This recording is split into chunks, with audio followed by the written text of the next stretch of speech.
तो आज की वीडियो में मैं आपको पीएलसी कमीशनिंग के बारे में समझाऊंगा और ये समझाऊंगा कि एक्चुअल में कमीशनिंग का क्या मतलब होता है और आप लोगों के साथ मैं अपने एक्सपीरियंस भी शेयर करूंगा जहां पे मैंने रिसेंटली एक कंट्रोल पैनल को कमीशन किया था। उसमें मैंने क्या प्रॉब्लम सॉल्व की थी मैं आपको वो भी समझाऊंगा और पूरा प्रोसीजर भी समझाऊंगा, जो अगर आप पूरा समझ गए तो आप कोई भी ऑटोमेशन का पैनल हो आप उसको बहुत आसानी से कमीशन कर सकते हैं। देखो, कमीशनिंग का मतलब ये होता है जब एक पीएलसी प्रोग्रामर साइट पे जाता है और वो ये इंश्योर करता है कि जो हमारा जो कंट्रोल पैनल अभी जो रिसेंटली इंस्टॉल हुआ है वो राइट पैरामीटर्स और जो इनपुट आउटपुट वायरिंग है वो सही से हुई है या नहीं हुई, या फिर जो पीएलसी प्रोग्राम है वो अकॉर्डिंग टू एप्लीकेशन वर्क कर रहा है या नहीं कर रहा। इसमें वो पीएलसी प्रोग्राम को टेस्ट भी करता है एक्चुअल में, और जो उसकी रियल लाइफ केस सिनेरियो होता है, जो साइट पे जो चीजें चल रही होती है उसके अकॉर्डिंगली पीएलसी प्रोग्राम में चेंजेस करता है। इसमें वो इनपुट आउटपुट भी चेक करेगा और ये इंश्योर करेगा कि हमारा जो पीएलसी कंट्रोल पैनल है अब वो वर्क कर रहा है according to the clients requirement.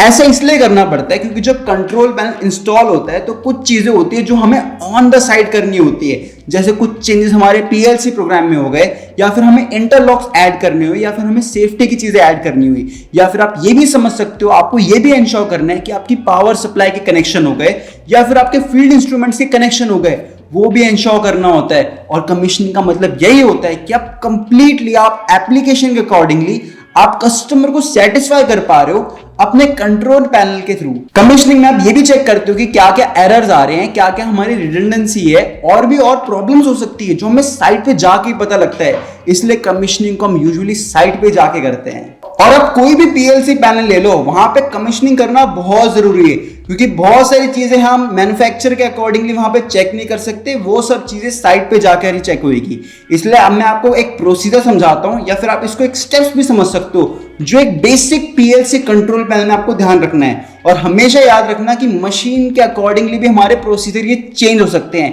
तो अगर आप बेसिक्स को फॉलो करोगे तो आपका कोई भी पैनल हो तो आप इन स्टेप्स को वहां पर अप्लाई कर सकते हो। सबसे पहला जो स्टेप आपको कमीशनिंग में ध्यान रखना है वो ये है कि आपके प्रॉपरली कनेक्शन हुए हुए हैं या नहीं हुए हुए। पीएलसी के आप टर्मिनल्स भी चेक कर सकते हो और आपको फील्ड इंस्ट्रूमेंट्स भी चेक करने हैं कि वो प्रॉपरली कनेक्टेड है या नहीं है पीएलसी के साथ। और एक बात का यहाँ पे ध्यान रखना कि जो वायर्स होती है वो एक पर्टिकुलर स्टैंडर्ड के हिसाब से पीएलसी कंट्रोल पैनल में इंस्टॉल होती है, उन स्टैंडर्ड्स का भी ध्यान रखना। दूसरा पॉइंट जो आपको पीएलसी कंट्रोल पैनल में कमीशनिंग करते वक्त ध्यान रखना है वो ये है वोल्टेज रेंजेस का, जिसका मतलब ये है कि जैसे हमारी पीएलसी 24 वोल्ट डीसी पे ऑपरेट कर रही है तो आप ये इंश्योर करोगे कि पीएलसी को अभी प्रॉपरली 24 वोल्ट डीसी मिल रही है या नहीं मिल रही। यही सेम चीज आप बाकी ब्लॉक्स में चेक करोगे, चाहे वो एक रिले चैनल कार्ड हुआ, चाहे वो हमारा एक फील्ड इंस्ट्रूमेंट हुआ, या फिर कोई हमारा सेंसर हुआ, या फिर हमारी कोई मोटर भी हुई। आप ये चेक करोगे कि प्रॉपर वोल्टेज हर एक डिवाइस को मिल रही है या नहीं मिल रही, और आप ये भी इंश्योर करोगे कि किसी डिवाइस की हमारी करंट कंजम्पशन रेटेड से ज्यादा तो नहीं।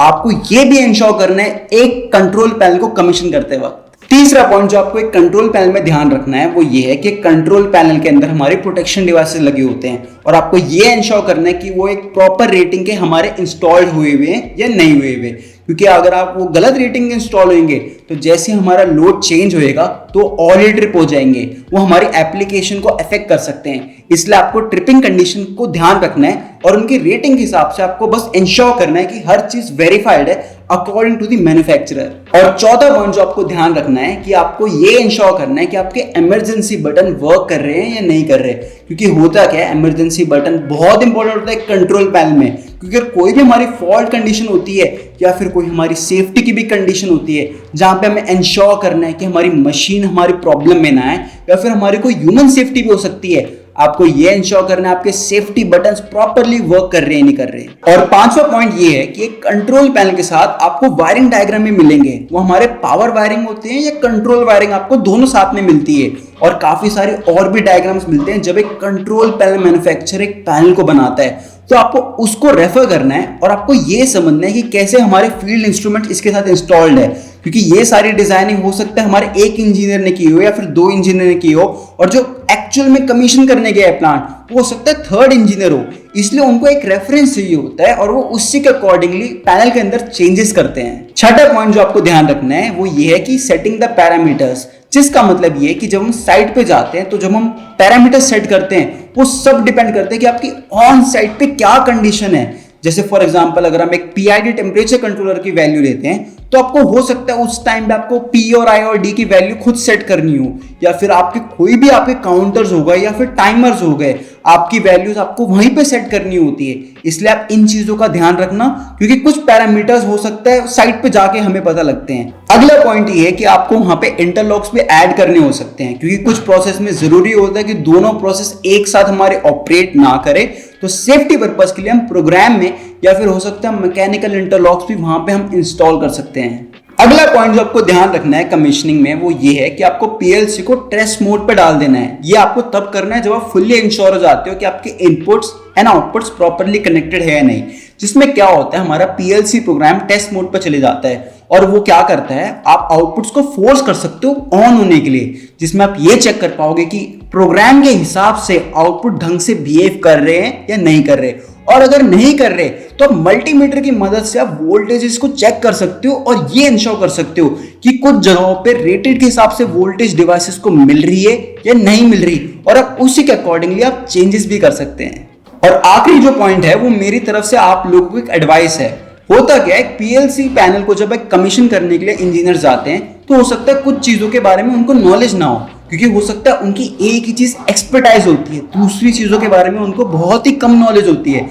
जैसे फॉर एग्जांपल अगर मैं आपको अपने एक्सपीरियंस से समझाता हूं कि जब मैंने एक प्लांट में कमीशनिंग करने गया था तो मैंने क्या प्रॉब्लम फेस की थी। मैं जिस प्लांट में गया था वहां पे हमारी मेडिसिन बनती है। मेडिसिन जिस तरह से बनती है वहां पे ऑटोमेटिक प्रोसेस होता है, जहां पे मेडिसिन की कैप्सूल्स में पाउडर फिलिंग होती है, और जो पाउडर फिलिंग का जो प्रोसेस था वो पूरा कंप्लीटली ऑटोमेटिक था। और वहां पे एक ऑटोमेशन का पैनल लगा था जिसमें हमारी डेल्टा की पीएलसी लगी थी और हमारी ड्राइव्स लगी हुई थी और हमारे न्यूमेटिक्स लगे थे, न्यूमेटिक्स के एक्चुएटर्स लगे थे, जिसकी मदद से वहां पे जो मूवमेंट थी, जो सिलेंडर्स थे वो हमारे मूव हो रहे थे और ऑटोमेटिकली उन कैप्सूल्स को वहां पे हम फॉर्म कर रहे थे। और कंट्रोल पैनल जब वहां पे इंस्टॉल हुआ था तो आपको वहां पे एक डायग्राम भी मिलता है जहां पे आप इनपुट आउटपुट को देख सकते हो। जैसे आप मेरी स्क्रीन पे देख रहे हो, ये डायग्राम आपको दिया जाता है। फिर आपको ये चेक करना होता है कि आपके जो इनपुट आउटपुट वो प्रॉपर्ली कनेक्टेड है या नहीं। मैंने यही चीज मल्टीमीटर से चेक की थी, और जो उसमें प्रॉब्लम थी वो में प्रॉब्लम थी वहां पे सेंसर्स ना वर्क नहीं कर रहे थे। होता क्या था, मशीन जैसे आगे पीछे मूव करती थी या फिर उस मशीन का एक प्रोसेस था जहां पे मशीन उसको ड्रॉप करती थी, तो होता क्या था वहां पे जो प्रॉब्लम थी वो मेरे को तब समझ आई थी जब मैंने मशीन के एक्चुअल मैन्युफैक्चरर को कॉल किया था।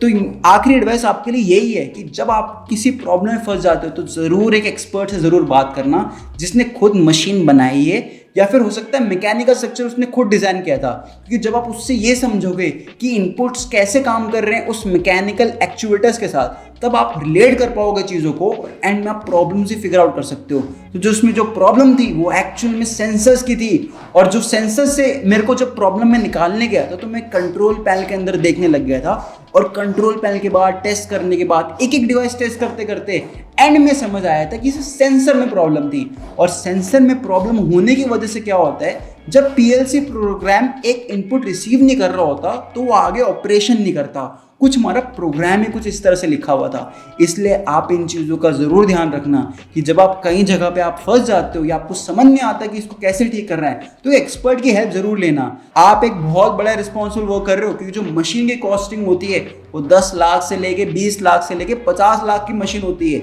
और एक इंजीनियर ही रिस्पॉन्सिबल होता है उस मशीन के लिए। तो इन चीज़ों का बस ज़रूर ध्यान रखना। ये आपके लिए बस छोटी सी एडवाइस थी, और आज की वीडियो के लिए बस इतना ही। अगर आपके कोई डाउट भी होते हैं या फिर अगर आपके हिसाब से कोई और भी स्टेप्स आप चाहते थे जो कमीशनिंग में आपने खुद किए हो, क्योंकि हो सकता है मेरी कोई वीडियो और भी एक्सपर्ट लोग देख रहे होंगे, वो इस कमेंट सेक्शन में ज़रूर लिख सकते हैं जिससे और भी लोगों की बस हेल्प हो सके। तो आज की वीडियो के लिए बस इतना ही। मेरी छोटी सी रिक्वेस्ट है आप लोगों से कि अगर आप चैनल पे नए हैं तो चैनल को प्लीज़ आप सब्सक्राइब जरूर कर देना और बेल नोटिफिकेशन को भी ऑन कर देना, जिससे जो आने वाली वीडियोस है ऑटोमेशन से रिलेटेड वो आपको बस सबसे पहले आए। तो आज की वीडियो के लिए बस इतना ही। मैं आपको मिलता हूँ अगली वीडियो में। Thank you everyone.